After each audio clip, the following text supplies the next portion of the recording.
And welcome live to the studio here for Small Biz Matters with Alexi Boyd. Thank you for joining me in what is a fascinating week for small business, politics and all things admin. Welcome to the show again. You are, of course, in Triple H 100.1 FM studios and live across Australia on the Community Radio Network. Thank you for joining me today. Now, it's been a big week for small business. There's lots of things happening in the news when it comes to the election, and we're all sitting down and deciding what it is that we are going to do when it comes to voting. Remember, everybody's vote counts. Your vote is just as important as Shorten's, and you need to make sure that it counts. Get yourselves educated, and that's what today's show is all about. We've had some fantastic guests leading up to the election, and today I'm very excited to be welcoming Peter Strong, who is the CEO of the Small Business Council of Australia. Now, did you even realise that we as small businesses even have a powerful advocacy team on your side? Sometimes we can all feel a little bit isolated, as though nobody is speaking for us, as though our voice is not being heard, when in fact it actually is. Did you know that they regularly lobby federal government in relation to policy decisions which directly affect you, your bottom line, your growth and your operations? Well, the Small Business Council of Australia exists because businesses don't have time, resources and the expertise that is required to be alert to the myriad of legislative and regulatory change that affects them on an ongoing basis. Their passionate and fierce leader is Peter Strong, sitting aside from me today, and he's a small business owner who took his belief in the small business all the way to the Canberra and now dedicates his life to supporting pretty much each and every one of us. Thank you for joining us today, Well, Peter. thank you, Alexi. I'm very excited to be welcoming you to the program because very few people out there don't know who you are when it comes to politics. And they speak so highly of you. They say you're an advocate, not only an advocate, you're a fierce advocate, a dog with a bone, I've heard people say. And it's great to have someone who speaks for us, not only because, you know, there's plenty of people who get up on their pedestals and go, I represent small business, but you've lived it. You've lived it, you've breathed it. Tell me a little bit about your background and why you're so perfectly positioned to speak on our behalf. Well, when I was very young, I drove trucks and did those sorts of things. Then I joined the public service and I joined the Commonwealth Employment Service. God bless it, it was a great thing. But it was out in regional Australia where you had closed labour markets, etc. And I always knew I was going to leave the public service, but gee, I learned a lot in that job. And what I learned was about small business. So before that, my father was on the executive of the Australian Workers' Union. My mum started her business in 1967. So I had this mix of things going on. What did your mum do? She ran her own little marketing company, market research company. Oh, fantastic. For many years. My brain went to Mad Men just then. Oh. You'd imagine her just being one of those people that feeds it all into the advertising agencies. Well, Mad Men and my mother, that fits in. I'll let her know I said that and she'll love it. She anyway, so she did that. So she was involved in the union as well, but she also ran her own business. And Dad left the union. Well, he didn't. Yeah, he left the executive eventually, and he said to me, Peter, he said, because he really believed in safety, that's what he was about. And he said, all we've done is fight among ourselves. We haven't really done anything for the members. Interesting. And he remained a union member his whole life. There was no dramas there. But while I was in the Commonwealth Employment Service, I would meet employers coming in the door. And in regional Australia, most of them are small. Mm-hmm. And you meet these wonderful people. I mean, every town I was in had at least, normally one or two dodgy people. Everybody knew they were dodgy, right? And of course you have dodgy people, but the rest of them were fantastic. They were, not all of them were perfect, but they would come in and they'd be looking to put someone on. They said, look, this young person, young woman, young man, they've been unemployed for a while, but I'm happy to give them a go. What do you recommend? And I discovered this side of humanity. And it's not just employers, it's all of us. Most of us are pretty good people. But I thought, gee, and that word backbone has been used too much, but they're an integral part of any regional community. Then you come into the cities, it's the same thing. We've got big businesses and we work well with big businesses in the main, and I may come back to that. So I learned a lot from that, and then I left. I ended up doing a lot of work with the World Bank, United Nations on micro and macroeconomic reform in the old Soviet Union and Turkey and China, and I helped set up a business incubator for women in business in China. Fantastic. Before incubators were even incubators, I imagine. Well, yeah, I'd been involved with incubators since they really started taking off in Australia in about 91. Uh-huh. And so we set up the first all-general-purpose incubator for women over there. So that was fascinating. And then I came back to Australia. I became some people would say a single parent. I'm not sure if that's right, but I had 2 teenage boys and me at home. Oh, my word, what a time. And that was the challenging part of your life. The most challenging, without a doubt. But then I thought, look, I've always I've always run my own business in the background, publishing books, etc. And then I saw a bookshop, and I spoke to the owner. He was very keen to sell, but he wanted to sell to the right person. I hope that was a good thing. And so I owned a bookshop for many years in Canberra, and as it was at a time, the first few years were fantastic, but then Amazon came along, e-books came along, the government down there started putting car parks anywhere but near my place. So it became that classic difficulty of going through industry restructuring. I put a wine bar in, I put a coffee shop in, I started running events. We had Dan Kelly come along, and we had Dave Graney and people like that. It was awesome. But it just didn't work. And I was also, halfway through that, started to do this job. And you can't do two jobs. You must struggle at times doing your radio show as well as doing your business. And so doing COSBOA, and that didn't work. So I sold the shop, and here I am. But to employ someone is such a different experience from running your own business where you don't employ anybody. Absolutely. And it's that first step, isn't it? It's that first step of growth and understanding a whole new gamut of legislation and trying to understand what the right thing is, because majority of businesses want to do the right thing, don't they? That's been your experience, and it continues to be the case with, associations through you speaking to government. Look, I always say 95% of businesses want to do the right thing. Of course they do. The 5% give us the rest of us bad name. That's the problem. And when I hear from unions, and let me say, there is no democracy on the planet without unions. Right, I come from a union background. We've got to have them.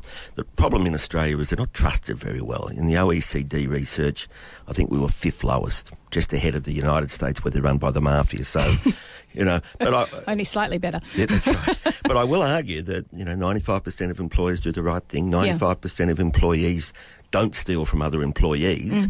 But in the bigger businesses, you still have signs in the tea room saying, "Don't leave valuables here."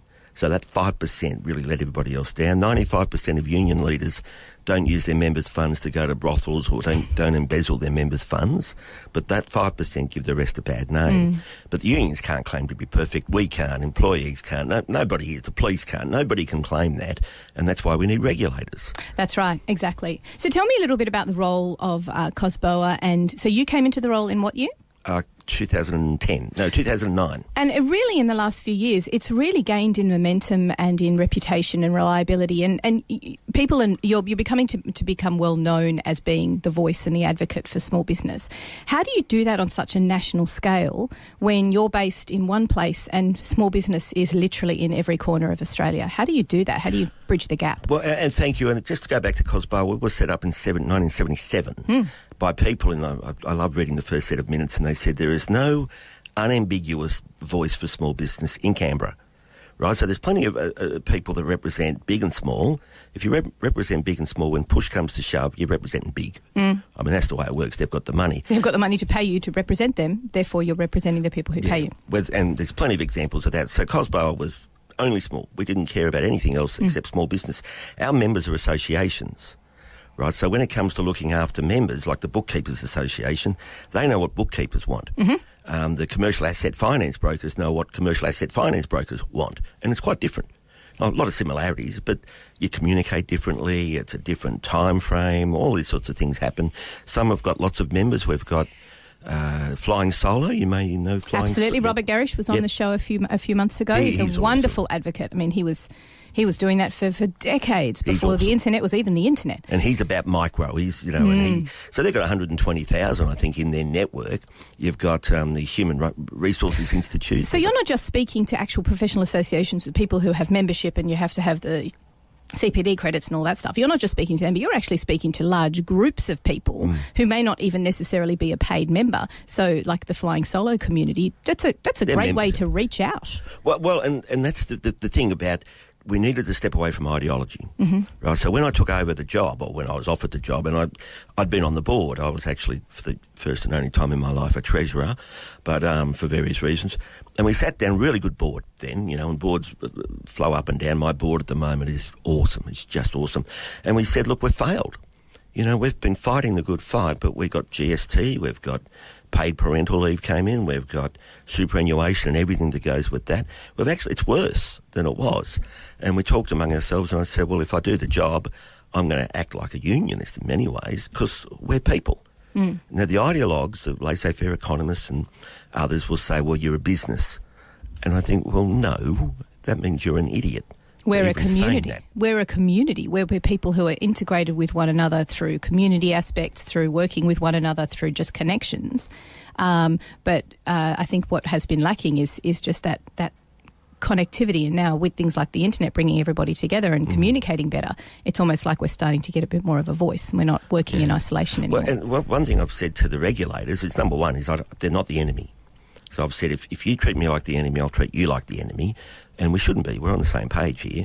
But we're people. If you treat us like a thing, like a computer or a truck or a shop. Or an engine room. Or, thank you, or a backbone, then we will, you're not going to do a very good job, because you can design the best policy ever, but if you can't communicate it or it's too complicated, it will fail. So let's talk about the structure of COSBOA. Who do you report to? You report to just your members? Do you have any... Well, yeah, I report to a board. My current chairman is a fellow called Mark McKenzie, and I've got 9 people on the board. And just out of interest, 3 of those positions are allocated for diversity, which is basically for women, which is very important, which is good. We've had 4 women, I think, at the most on the board at any given time. So it represents small business. And as we know, more and more women... Well, they've always been in business, in my opinion. But so that's it. And our members then elect the board. Right. So we've got 32 association members, and they come together at an AGM and elect the board. So to help people who are listening, it might be a sort of a giant association of associations? That's because we all body. Understand how associations work. So is that a way of... It's a classic big body. And the reason it exists because COSBOA for a long time was just me. Now it's me, and I've got a full-time person, Tara, working with me, which is just fantastic.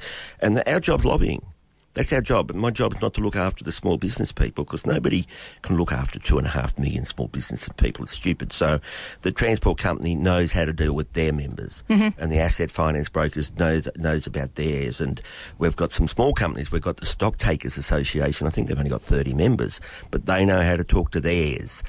So they do that job. They do all those sorts of things, and then we come together and say, what's the big issues you want me to fight?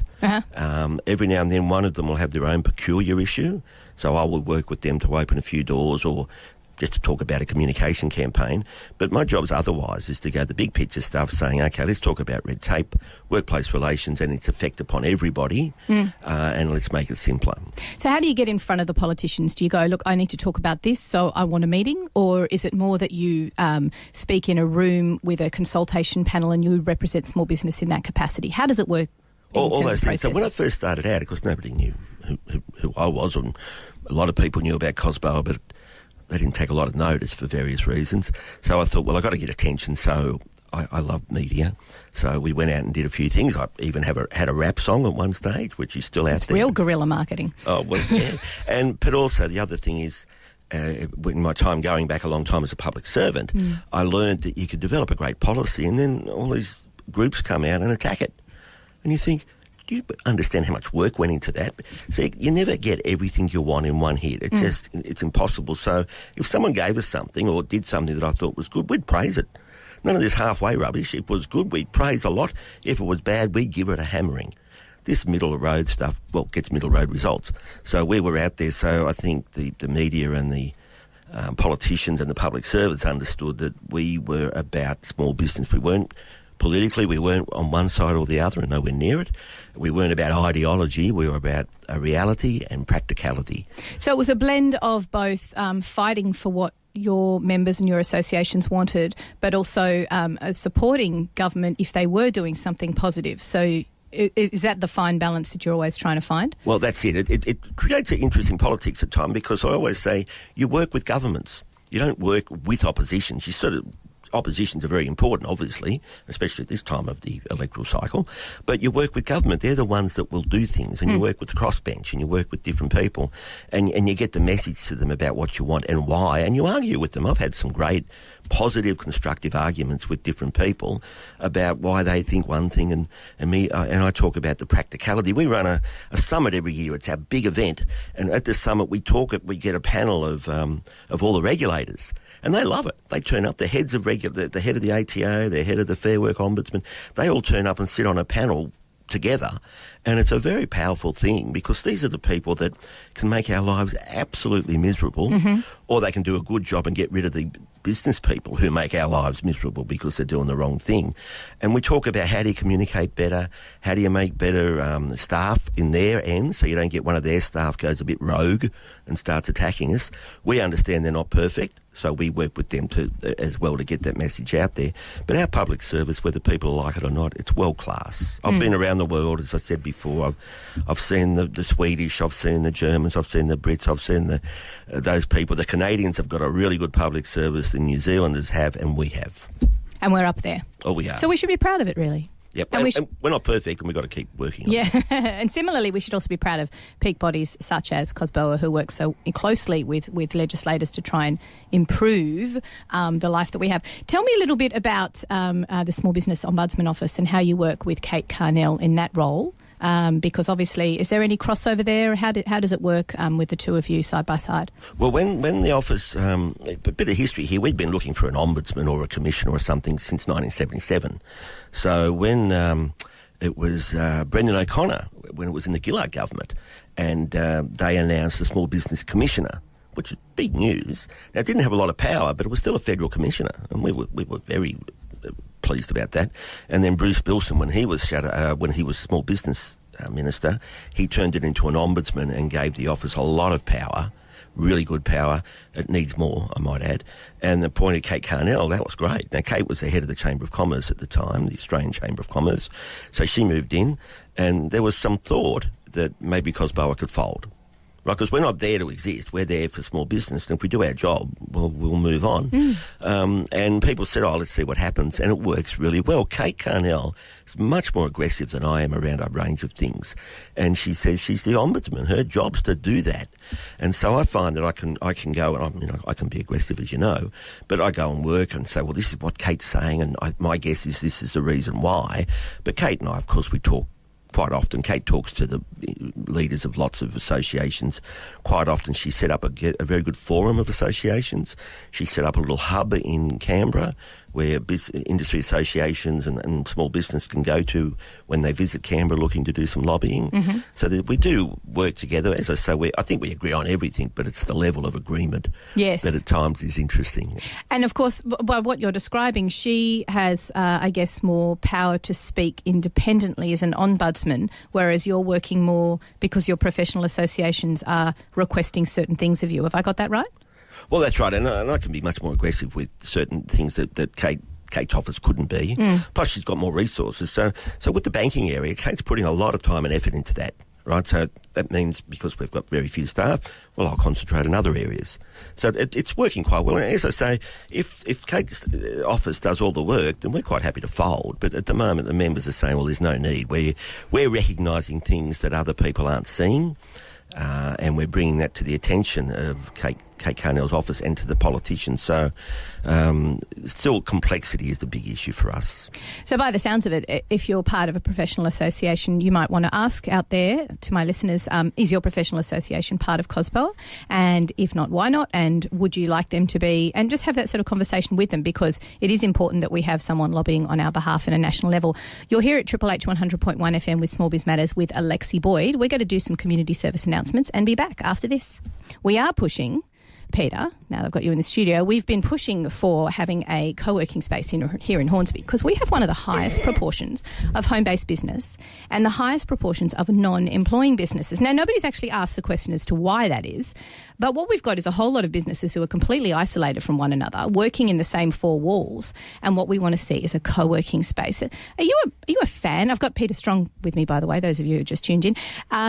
Are you a fan of co-working spaces? Do you think they're important for small business to collaborate and mental health and all those aspects? Well, yeah, they wouldn't work if they weren't important. Yeah. I mean, the market does decide in this particular case, and so you've seen them grow over the years and different versions are tried until they come up with what suits the community. But is it something that should only be commercially viable? Is it not something that you believe that... I mean, I'm a great believer that local councils should all have some sort of a co-working space that isn't the library where you're fighting space with HSC students, but actually is a space where people can collaborate and work together, and there's free meeting spaces. I mean, look at what the fabulous work that Gosford City Council is doing, what's happening up in Darwin with Paspali. They've got that amazing small business area, what you described with what the Ombudsman is doing in Canberra. All of these things seem to happen in sort of major metropolises. Wouldn't it be great to get them into the outer suburbs of places like Sydney so that small businesses can access them more easily. And it is the role of government, local government in the cases you mentioned, to get involved, because the benefit is to the community. Absolutely. The benefit is to everybody. And the really good ones I've seen work have had government donate a town hall that nobody uses anymore or whatever it is. So without a doubt, and people in home-based businesses, they need that. If I could tell a story, I think it was the second home-based business association ever set up in Australia in Canberra in 1995 or something, and it was set up and we put an ad on the radio. I was working for an incubator at the time, and we put an ad on the radio saying, if you're a home-based business and you want to set one up, turn up at this event at 7:30 on a Friday night. We thought, it'd be good if we got 10 people. We couldn't move. There was like 68 people in a room that you couldn't fit them in, and so we set this association up, and then the government got very excited about that and started saying, how can we help them grow? And the association slowly dissolved because they weren't there to grow. They were there to meet each other and get rid of loneliness and network. Yeah. If you want to grow, you're not staying at home. No. Normally you're out doing something else. So the government learned, we all learned a few things then. We want human company. Yeah. And when you're working at home, it can get lonely. We know that. And it is a mental health issue as well, trying to bring people together, and it helps with building relationships, of course, and all that. Yeah, and then you stuff. support each other with your job. So I need someone who's an expert writing this report. I find someone in the home-based network, and we start. And in your area, there's absolutely some very bright and experienced people, with really good experience in industry, etc. And we've got the added benefit of being a transport hub as well, and we've got, a centralised area where you've got lots of space. So what we're pushing for here in Small Biz Matters in our area in particular, and those of you out there who are listening and thinking, look, wouldn't it be great to get some sort of a small business hub happening? It can happen on the ground level. You can talk to and approach community spaces and your local council to get a group happening, and it can happen in a very small groundswell kind of way. Just get a group of people together and show that there's a demand there, and then start talking to your local council. Yeah, and it's driven by people, by personalities. So don't leave it to one. Government loves bums on seats. They really do. Oh, yeah, and if we go out and praise them, yes, it's even better. Better. Yeah. Now, let's talk about COSBOA. So here today you're talking about the Council of Small Business for Australia, which, of course, you are the CEO. I want to talk to you about this little thing coming up called an election.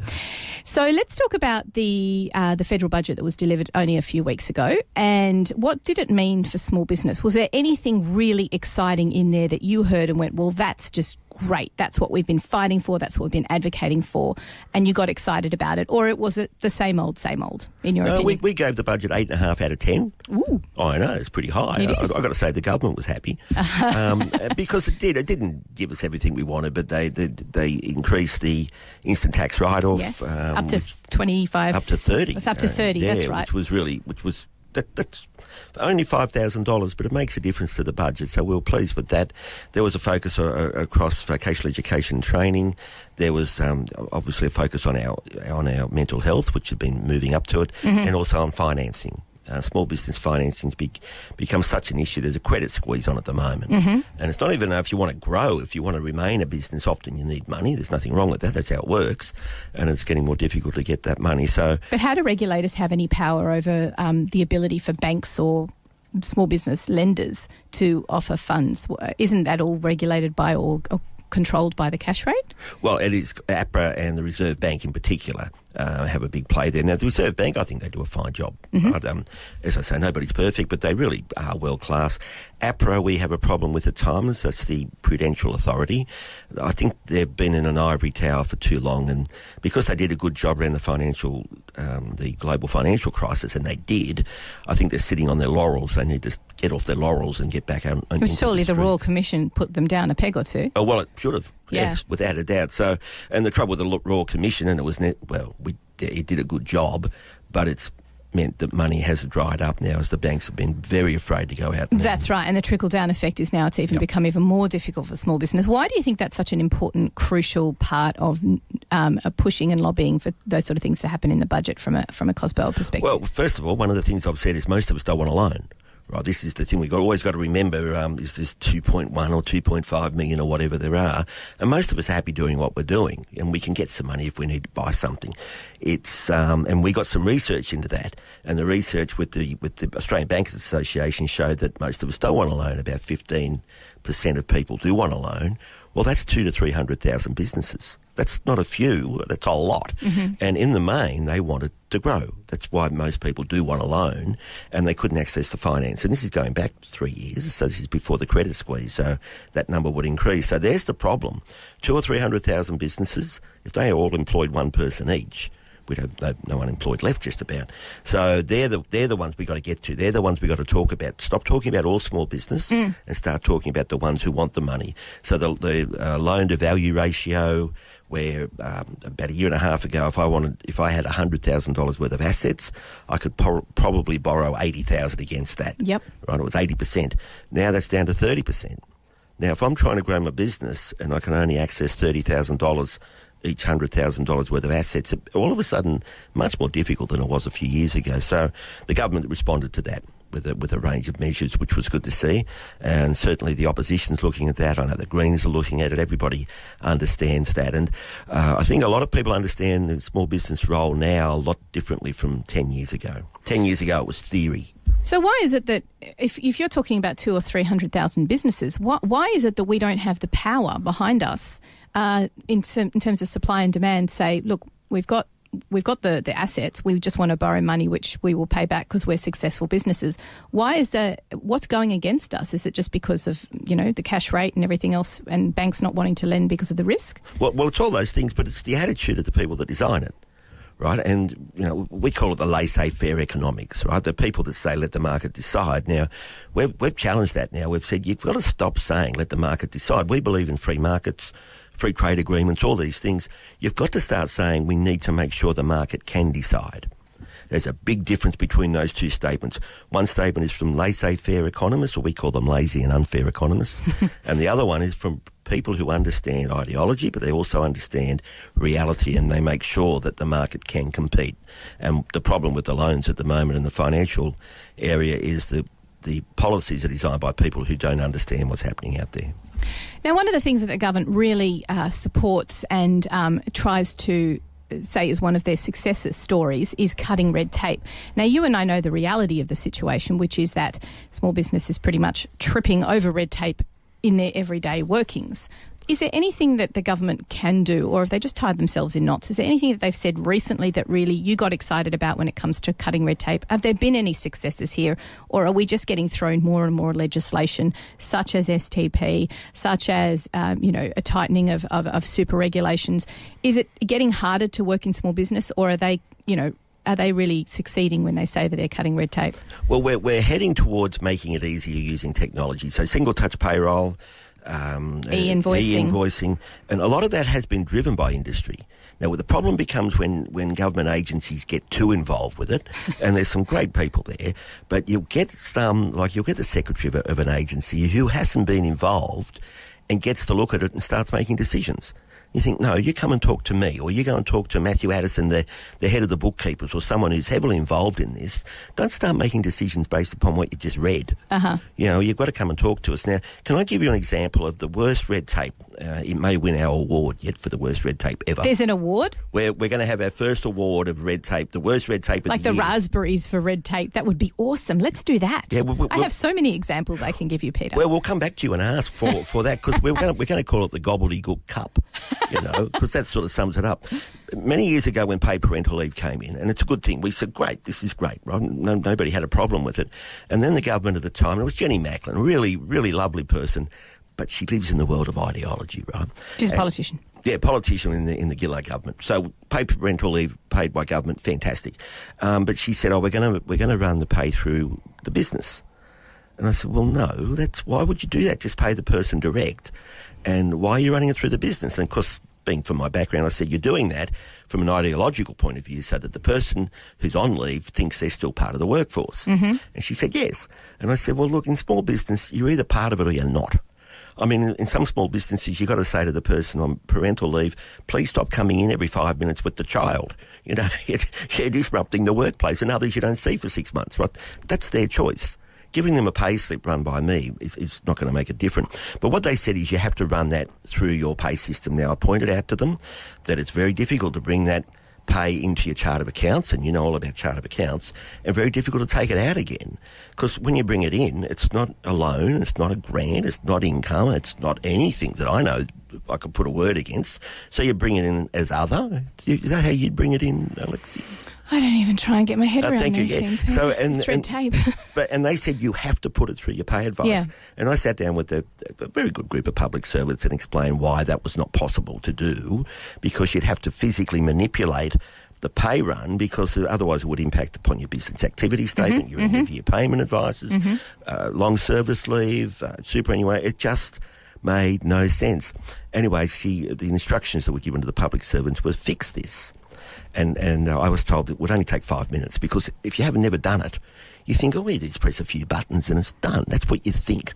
Anyway, and I said, no, nothing takes 5 minutes. Now, it may take 5 minutes after you've spent a week setting it up, but nothing takes 5 minutes. That's ridiculous. Anyway, so they came out with the guidelines, right? And it's called the Paid Parental Leave Employer Toolkit. How many pages was it? 48 pages. There we go. Well, it gets worse. The last 4 pages consist of HTML and XML code. That's all. It's all listed there. And what they've said is, here's some code to help you do it. Code? Code. I got my 11-year-old to help me with the coding for my business. Put in parental leave. That's right. But what they've said is, we want you to hack in to your software and change the code to suit your particular business's needs on this particular issue. That is illegal. To have a government telling me to go and hack into Xero, which is online, or MyOb, which is online, I mean, it's illegal. What did Fair Work have to say about this? Well, most people aren't aware of it, and they turn a blind eye to it because it's all too hard. Yeah. But this came from the Department of Human Services, but it came from government policy driven by ideology. So this is a great example of where I believe that self-assessment is the bane of every small business's existence, because we are declaring information, we're running reports. As you said, 95% of those people who are running these reports are trying to do the right thing. They may not be accurate or correct, but we're trying. Why is that burden of self-assessment always pushed back onto small business? Why isn't the government doing the assessing? Is that just a way of them cost saving? Well, yeah, and it's the ideology, the laissez-faire economists. They say, look, you're in business, that's all there is about it. And they say that. They don't say it to me a second time, because it's incapable of saying it a second time by the time I'm finished. They say, you're in business. How hard is it, Mr. Strong? But perhaps if we change the conversation around self-assessment and we said, well, they're doing a better job. I get the impression that they're getting a better job of doing consultation and talking to real people on the ground to find out what the reality of each of these situations is. Now, one of the things I was talking to Michaelia Cash, and those of you who are regular listeners know that we're always talking to politicians here on Small Biz Matters, and we have an interview with Michaelia Cash which is going to air next week. And I was saying to her, the bane of my existence, and so many hundreds of business that I speak to, employee versus contractor tool. Just fix it. Give me one place where I can legitimately and honestly answer a set of questions that helps me to determine whether someone is an employee or a contractor and whether or not I should be paying them super. All in one place, please. Because there's 5 pieces of legislation, both federal and state, which currently cover those regulations. And there are 5 different calculator tools. And this is my big push. I want to see government fix that. Give us a one-stop shop, which Michaelia Cash was saying very earnestly yesterday. Business.gov.au is going to be the one-stop shop.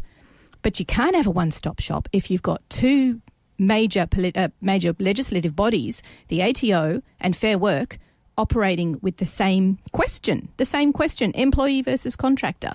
So what can we do to fix that? Because that, for me, is just...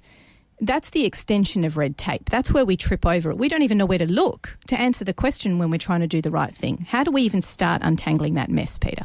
Well, first of all, I think, and by the way, you're right, well done, and Michaelia's doing a great job, and some people have a problem with Michaelia. So far, well, we'll see what happens after the election.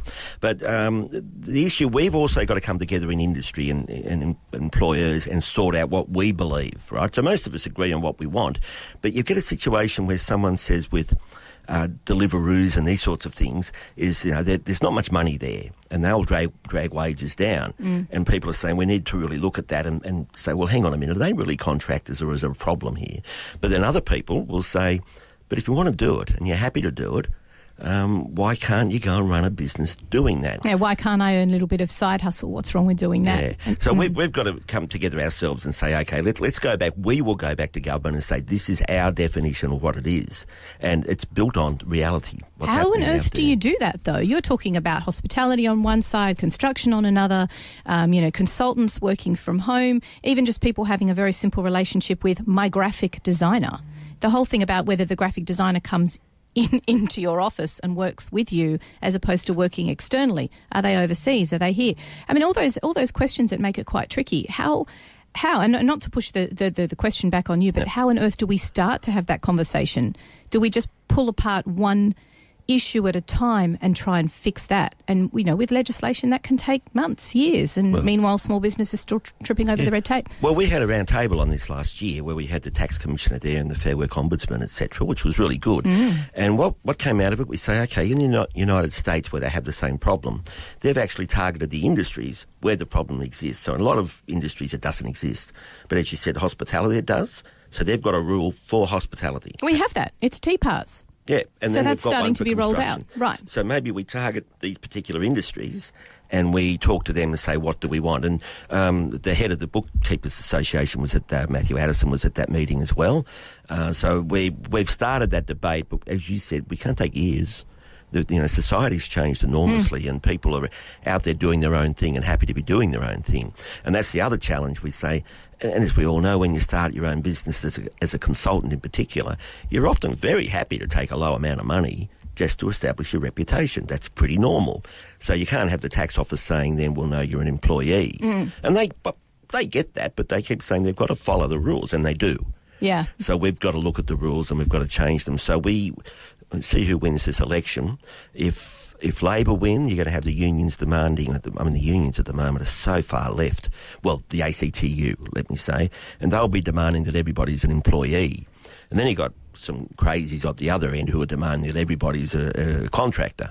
So in the middle is the rest of us, the rest of society, and we say, okay, we need to fix this so people aren't getting ripped off, and there are people out there being given ABNs that shouldn't be. And small business isn't confused, that there's no confusion and an additional workload on us to try and work through the admin. We're going to take a quick break here on Small Biz Matters, and when we come back, we're going to wrap up today's show. We're talking to Peter Strong here, the CEO of COSBOA Australia.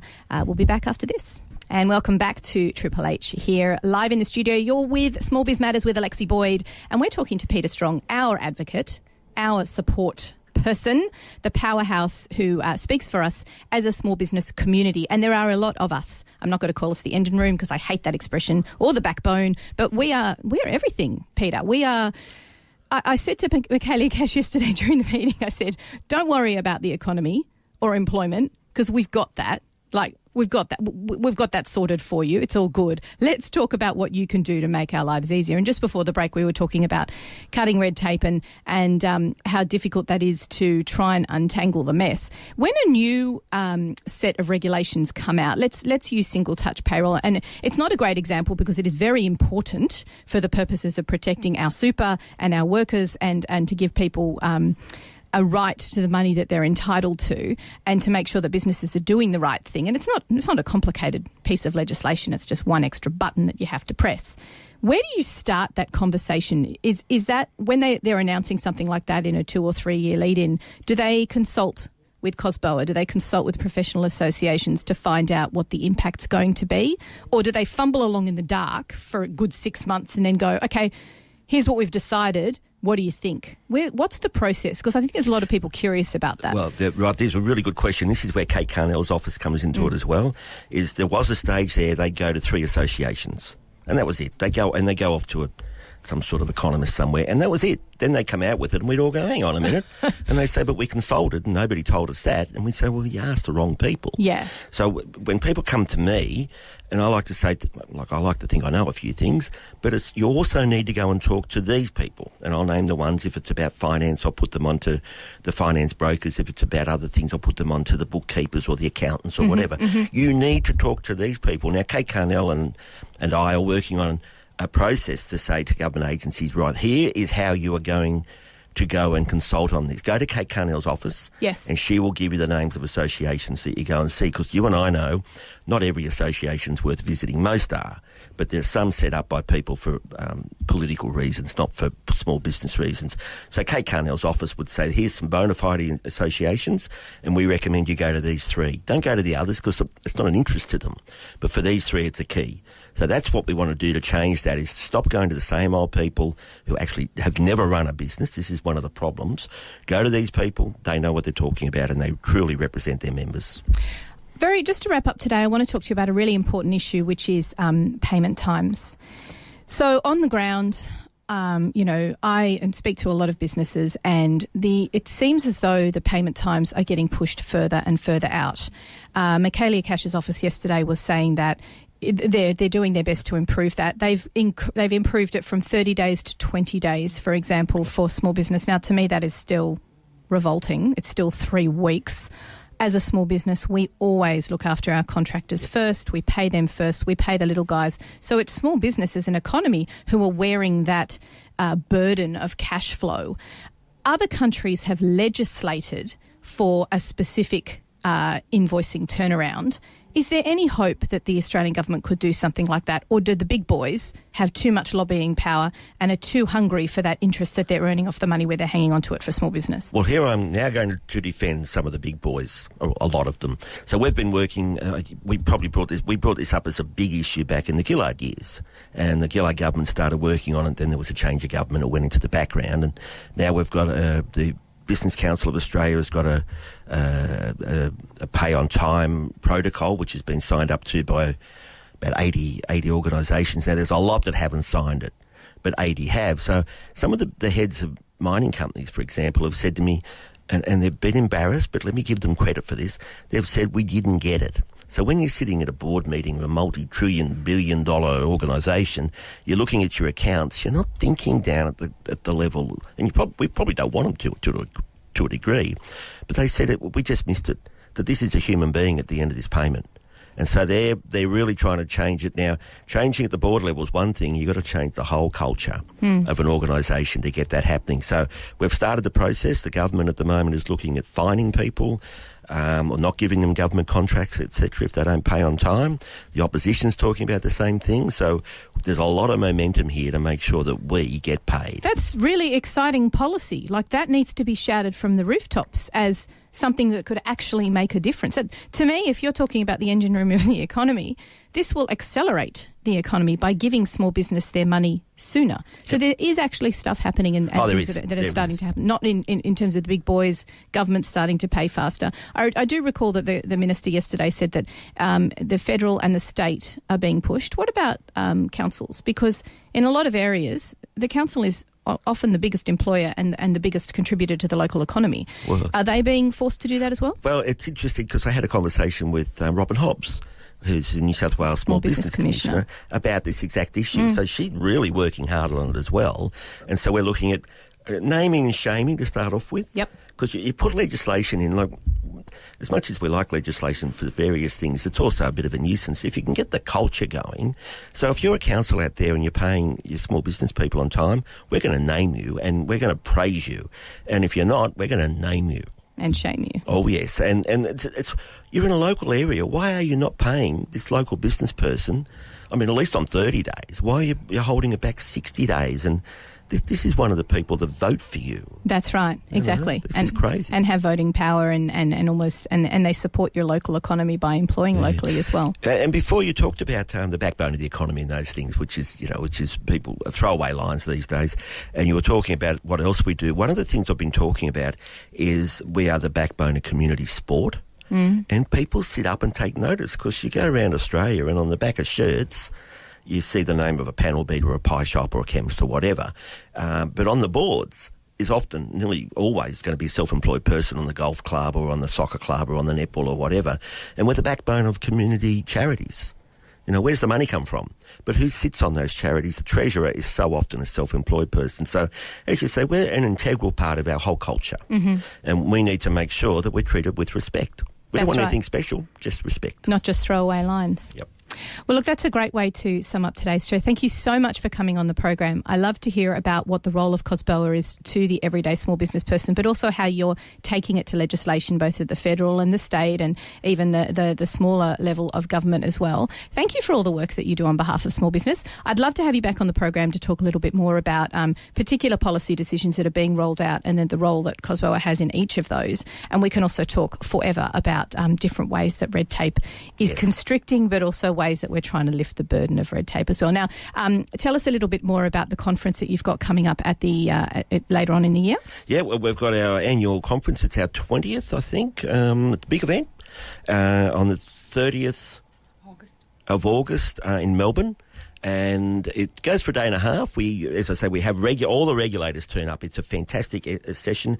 We normally have the Prime Minister or the Treasurer. We have the Deputy, the Opposition Leader. To be confirmed. Yeah, all these things to be confirmed, etc. And we have the Small Business Minister. We have different people turn up. We have some of our great supporters turn up from the corporate world. And we confront the issues. We sit there and we talk about the real issues for us as people, not us as businesses. Right, because if you look after us as people, our business is going to be fine and the economy will be fine and everything will be fine. But if you look after us as businesses, that means you think we're going to be able to do everything under the sun, and we can't. That summit is a key event for a small business in Australia. Is that something that people can attend, or is it more just to keep an eye out on the PR that's coming out after the event to find out what actually happened? Well, it's leading up to it as well. I mean, there's lots of PR and challenges that we put out there leading up to the summit, but people can attend it. It's in Melbourne this year. We rotate normally Melbourne, Sydney, and sometimes Brisbane, but it's in Melbourne this year. It's, as I say, it's always been exciting because we've been there and people have seen us talked about as us. It's not an economic conference. It's a small business person conference, summit, and that's the exciting part about it. We talk about mental health. We talk about the reality of what happens out there when you're sitting at home by yourself, the reality of what it's like when you've got to look someone in the eye and tell them that they've lost their job. You know, not many people enjoy doing that. So these are the realities we talk about, and people enjoy saying, okay, this is my world you're talking about, whereas other organisations will run one around ideology and theory. Well, that's great. And make sure you keep an eye out for what's happening there. And, of course, people can find out more via the COSBOA website and all the work that you're doing in and around the election and policy legislation and stuff. Thank you so much for joining us on the program. And thank you, and keep doing the good work. Thank you so much. You've been listening to Triple H 100.1 FM and Small Biz Matters, broadcasting live from the studios. We will be back next week with another fantastic guest. And, of course, make sure you keep an eye out on the website for this and all the other podcasts. There's over 130 on smallbizmatters.com.au, plus 70 to download, lots of practical strategies. And we have yet to repeat a topic because there is so much to talk about when it comes to small business. Thanks for listening again, and we'll see you all next week.